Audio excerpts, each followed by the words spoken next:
Hey there, everybody. Welcome to Fresh Out the Box's first ever Talk of Ages. I am the board game guru and game master extraordinaire, Jahan. It's me, Casualty, CDG, retired child crimes and human trafficking detective turned tabletop titan and improv comedian.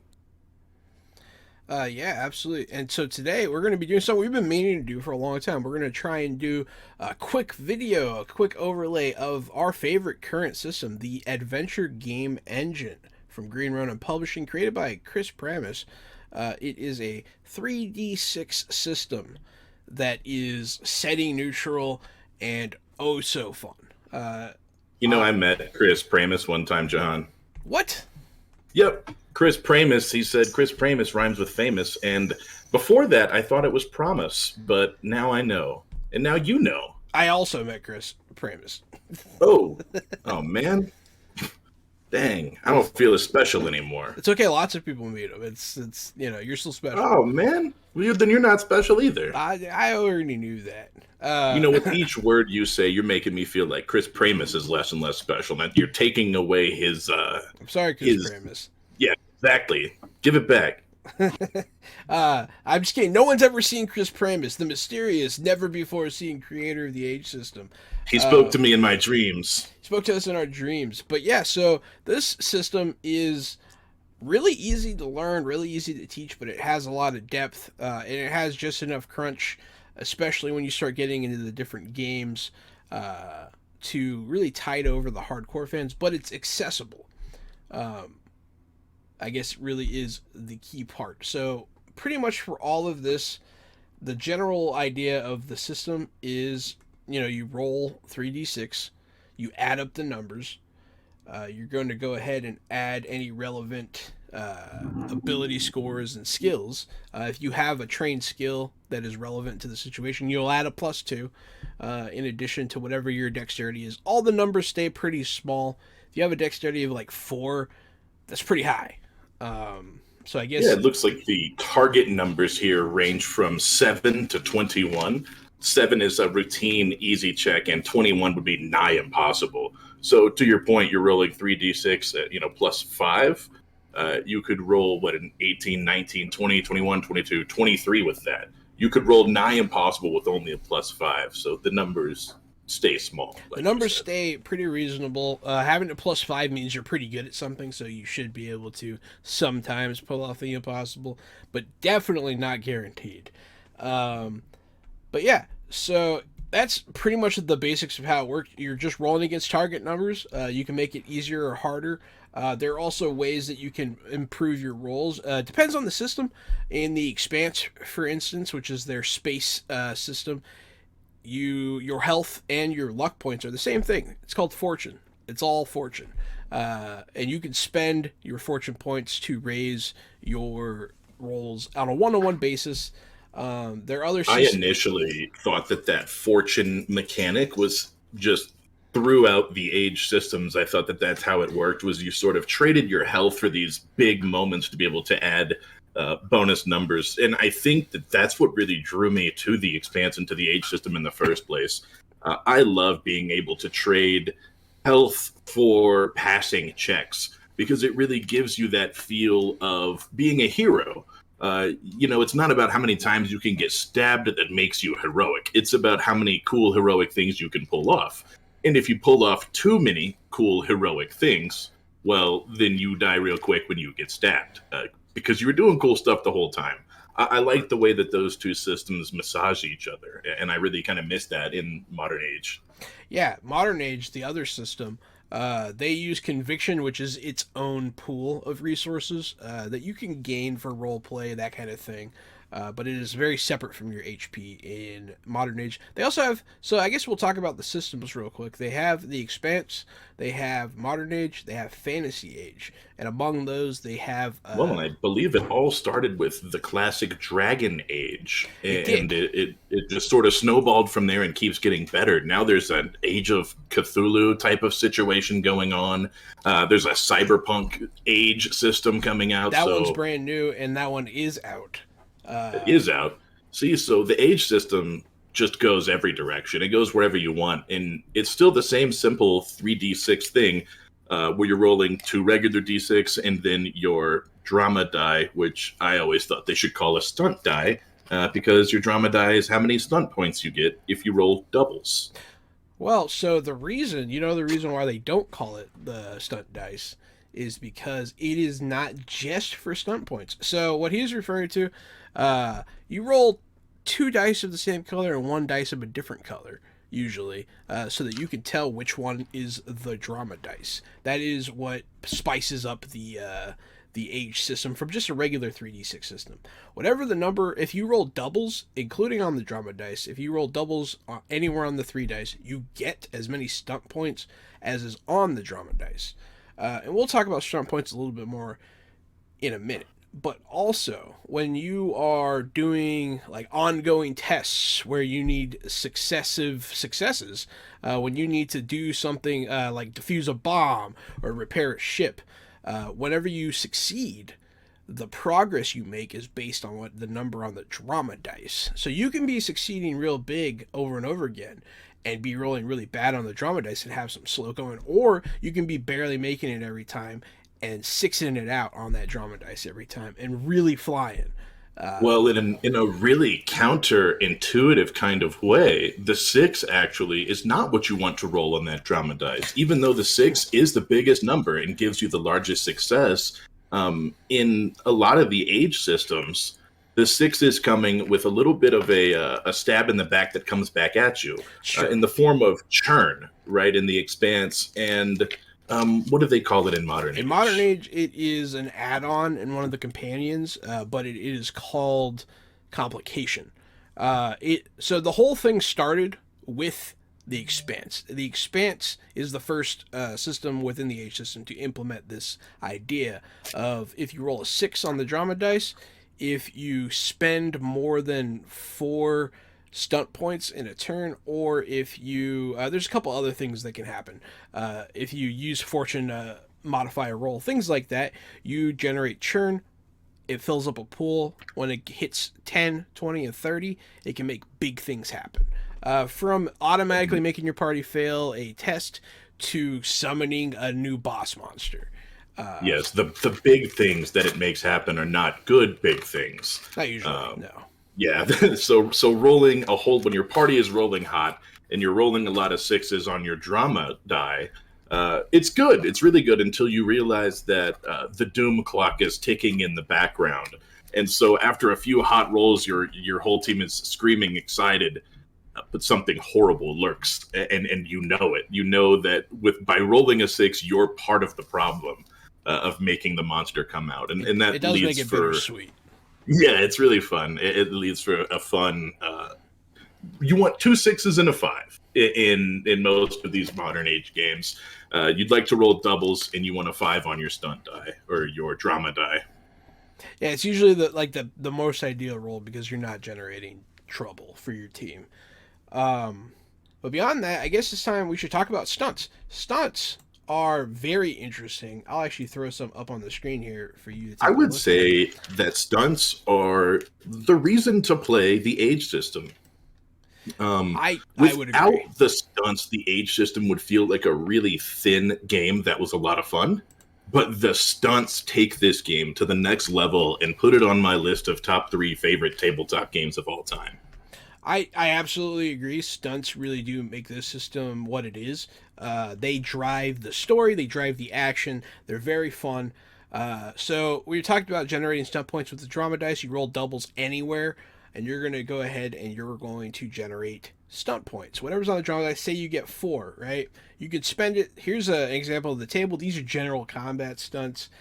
You can mix and match. There's things like double team. You choose an ally to make an immediate attack on your target who must be within range of the ally's attack. That's 2 points right there. And then you can spend another 2 to do it again, or you can knock somebody prone. You can add damage with vicious blows. I'm sorry to interrupt. The thing I love about the stunt points is that in games like Dungeons and Dragons, you kind of pick your spells, you pick your moves, and that's what you're going to do. You're going to do the thing that your character is good at.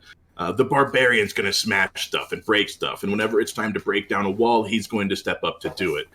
These stunts that you're reading, all the different stunts, they go from action stunts to chase stunts to combat stunts to melee stunts, vehicles, exploration, and social. So it's in a conversation, you are looking at your stunt points and trying to figure out what you can now do with your given stunt points to help the situation. And so, where the barbarian might usually be like, I'm not the guy who's going to talk to the leaders. I'm not the guy who's going to talk to the town leaders. I don't want to have to deal with the drama. Well, now he rolls real hot. He's got his stunt points, and it gives characters more reasons to act. It gives them more tools to act with. And it almost pushes you to think outside of the box as you're reading the list of stunts you can use and thinking of all the different ways that you as a player can affect the situation. Yeah, it definitely gives you a lot of tools to affect. It gives you a lot of agency. That's a good point for sure. And that's usually a good thing, in my opinion, when it comes to players. Give your players agency, see what they do with it. But yeah, you can do. I scrolled through the list while you were talking. There's a lot of stunts. These are specific stunts. You can also be like, hey, I just kind of wanted to, get the key out of his pocket or something. I don't really see. It's like, yeah, you got 4 stunt points. That's enough. You get the key out of his pocket. No problem. Like it is open for interpretation. You can do custom on the fly stunts as a game master once you get more comfortable. This list is very good and very extensive. It is just there as, background. Like you can use every one of these and you'll have a good time. But don't necessarily get stuck on it. But that's stunts. Stunts are fun. And the investigation stunts can really help your party when they're stuck because they can get things like breakthrough that automatically gives them another lead. It stops the game from halting, which is a problem with a lot of TTRPGs. It really does. I haven't had a game of Age stop. I do find that sometimes when you're looking to see what your stunt points, how many you've generated, and what you can do, the game can slow down as players are trying to see what they can do. And like Jahan said, one of the things is custom stunts. And so a lot of the times I will say, I just want to succeed at the thing that I tried. You know what I mean? Like Jahan said, I want to take the key.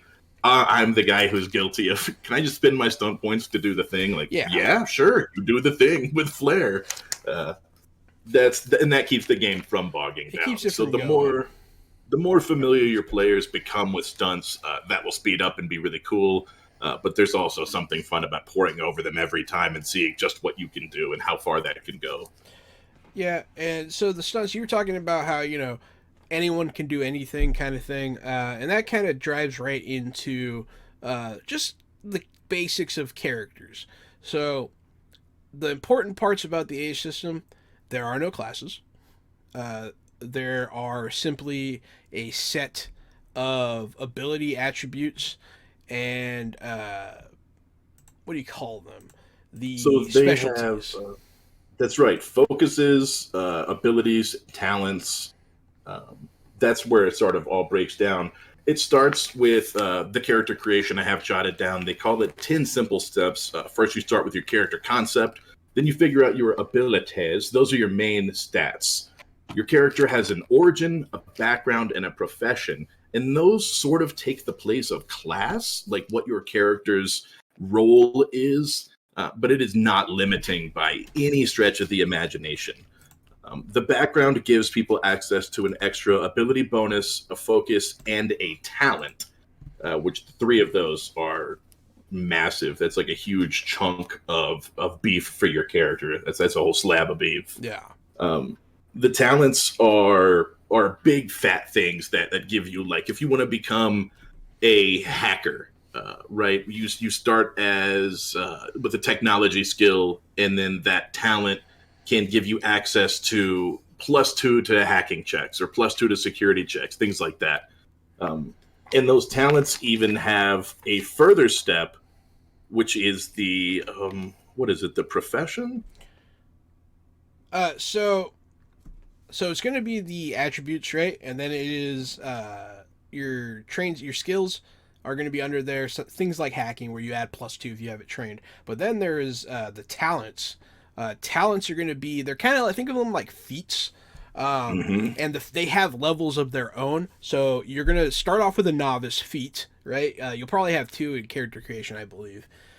You can either go novice with 2 different ones, or you can go to like expert with 1. And that's kind of how the progression works.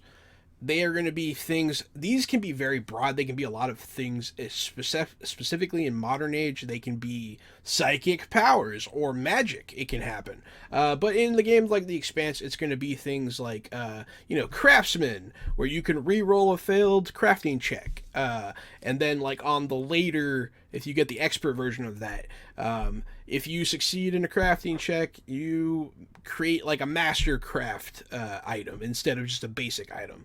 So things like that. They are very broad. They could be anything from being a super pilot to being a super scientist to being a mage. So, and they can really get into very specific thing. They get very specific. But that's another thing that I love about the age system. Those little talents really make you able to shape your character into any form. And The specializations are the icing on the cake for the talents. So it's talents. He explained they have all the. Jahan said they have all the different steps. They do all the different things as they go up. Specializations are exactly like talents, except they have more prerequisites. So if you're a fan of like the 3.5 D&D, splitting your class late game and getting more options and branching out, this is sort of what specializations are for. So where you would just be a scientist before with some intelligence check, well, now you would have to have intelligence 2 or higher and intelligence technology focuses, things like that. Prerequisites, higher things to get better, and those also have 3 different stages to them: novice, expert, and master. So this game does not have classes. The age system doesn't have classes. And fantasy age might have classes sort of baked into it. I'm not sure. But the way that this is set up is that these professions and these backgrounds, these specialties and these talents will give you everything you need to really put that custom sauce on your character. absolutely. And yeah, so that I feel like at this point you have a pretty good idea of how the age system kind of works, the basics of it. We didn't really get into like the minutia of conditions, but this game has that stuff too. Those are all pretty basic things. I feel like you kind of get it now. One of the cool things I would say at the end is gear. Gear throughout all of the age games is light weapon, heavy weapon, and it all has qualities that you can put on it. So True. that's how you customize your automatic rifle. You just have a light, long ranged weapon, and then you can put the automatic feat on it. So now you have a machine gun. Yes. But the weapons are really stripped down and simplified and customizable, and that is another huge thing about the age system that makes it great to play. And for someone who wants to play a crafting character or a building character, it gives them endless options to touch people's gear and to upgrade it in different ways, making things preferred talents and things. I absolutely love the gear too, and I haven't gotten into it, but it is just a really vast trove. You really can get into it, and the items almost become characters of their own. It's very cool. But yeah, that's pretty much the age system in a nutshell. Thank you so much for listening. This is the adventure game engine from Green Ronin Publishing. And hey, we are also Green Ronin product ambassadors. So we're going to go ahead and put our link in the description of this video. If you go to that link and you buy anything after using it without clearing your cookies, then we get a percentage of whatever you spend. So check that out. You get 5% off if you use our code. So yeah. We've been fresh out the box, and this has been a talk of ages.